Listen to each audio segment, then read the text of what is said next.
Le Seigneur Jésus, en tant que Fils de l'homme, qui est par excellence l'homme selon le cœur de Dieu,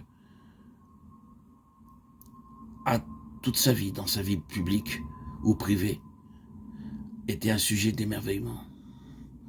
Sa connaissance du Père, la relation personnelle qui l'unit à Dieu avec tout ce que représente une telle intimité, voilà le ressort caché de tout son ministère. Nous ne devons jamais oublier que sa vie tout entière repose sur le principe d'une absolue dépendance de Dieu, volontairement acceptée. Parole de sagesse, acte de puissance. Il attribue tout à son Père. Il a remarqué en confirmation de ce principe que les apôtres, plus tard, accompliront les mêmes miracles. Il ne s'ensuit pas qu'il y ait égalité entre eux et lui. Sa divinité demeure. Il reste Dieu manifesté en chair. Mais s'il accepte, en revêtant notre humanité, les limitations et la dépendance qui sont le propre de l'homme, c'est précisément pour rendre possible la manifestation de Dieu, c'est-à-dire pour rendre possible parmi les hommes une expression de Dieu. Il y a dans sa personne un côté humain en vertu duquel il ne peut rien faire de lui-même, Jean 5, 19.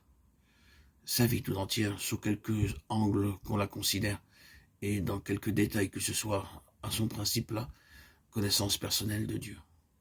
Qu'il s'agisse des paroles qu'il prononce, des œuvres qu'il accomplit, des hommes avec qui il a affaire, qu'il s'agisse de l'opportunité de parler ou de se taire, dans telles circonstances données, de partir ou au contraire d'attendre, de céder ou de dire non, ou encore de garder le silence. Qu'il s'agisse de voir clair dans les mobiles qui inspirent les hommes, et même Satan, dans leurs prétentions, leurs griefs, leur attitude extérieure, leur démarche auprès de lui, leurs suggestions en tout et partout, et pour tout. Il connaît le Père, il sait quelle est sa pensée. Il sait s'il leur est venu ou non de donner sa vie. Il n'y a rien chez lui qui ne soit souverainement gouverné par cette connaissance intérieure de Dieu. Or, de toute évidence, c'est ce même principe qui doit être à la base de notre propre vie. La révélation de la pensée divine sur ce point est en effet parfaitement claire, que ce soit dans les actes pour le côté pratique de la question, que ce soit dans les épîtres pour le côté doctrinal. Les nombreux témoignages de l'Écriture sainte ne laissent subsister aucun doute à cet égard. C'est cette connaissance de Dieu, dans le cas du Seigneur Jésus, qui nous donne la clé de son ascendant absolu et de l'autorité sans appel dont il ne cesse de faire preuve. Les représentants les plus attirés d'Israël nous poursuivent de leur jalousie ou de leur curiosité. Et en définitive, c'est une question de connaissance qui précipitera le dénouement. Tu es le docteur d'Israël et tu ne sais pas ces choses.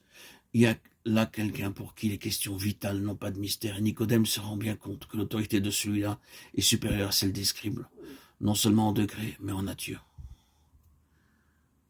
Vers la fin de cet évangile, qui fait une place si grande précisément à cette question-là, le mot « connaître » apparaît quelques 55 fois dans l'évangile de Jean. Notre Seigneur fait cette déclaration. La vie éternelle, c'est qu'ils te connaissent, toi, le seul vrai Dieu, et celui que tu as envoyé, Jésus-Christ. Jean 17, 3. Ce qui ne veut pas dire simplement que la vie éternelle est donnée sur la base de cette connaissance. La vie peut exister bien que la connaissance soit très restreinte. Mais la vie dans sa plénitude dépend étroitement de cette connaissance. Croître dans sa connaissance aura toujours pour effet un accroissement correspondant de sa vie en nous. Il y a une action réciproque de l'une sur l'autre. La connaissance engendre la vie, et la vie développe la connaissance.